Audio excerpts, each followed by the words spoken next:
বেশি মারছে নাকি? আমি ভালোবাসা দিবসের দিন আমার প্রেমিকারে লইয়া যে ঘুরবার গেছি, এটা একমাত্র তুই জানোস। পুরো এলাকার ভিতরে কেউ জানে না। তুই কি জন্য জানোস? কারণ তুই সিএনজি ড্রাইভার আছিস।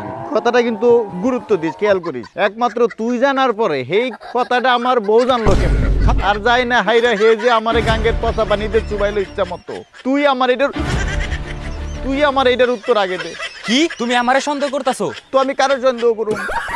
এই অত্র এলাকার ভিতরে তুই ছাড়া কেউ জানে না। তাইতে আমারে তুই হুন, আমি চাইলে তোরা ছাড়া আমি অন্য মানুষেরও নিয়ে যেতে পারতাম। অন্য ড্রাইভাররা লুকিং গ্লাস দিয়ে দেখবো, আছে না কিছু সিগারেট বিষয় টিষয়।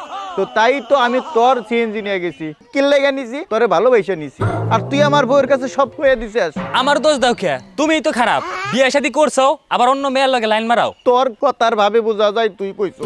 হ আমি তো কইছি। তো কি হইছে? খতম। তোরে আজকে আমি খতম। যে আমারে দর কেমন লাগে? আমি গেছি কেমন রে। লাগে? রে কি আমারে দর রে, এই তোর আমারে দর। আমি গেছি রে। আরে কোন দুঃখে পাপ করছো একবার, শাস্তি পাইবা বারবার। কোন দুঃখে কাম করলাম রে। কেমন লাগে? সে মজা। আমি গেছি। ঠিক আছে থাকো, যাইগে। রে আমারে উঠাই, তুই আমারে উঠা। আমি গেছি রে। ধরে রে আমি গেছি গেছি আমি শেষ, আমি শেষ।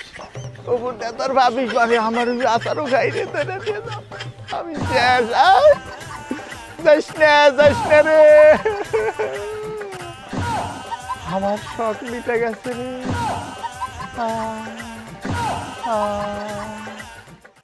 রাজ মিডিয়া, তারুণ্যের প্রতিধ্বনি।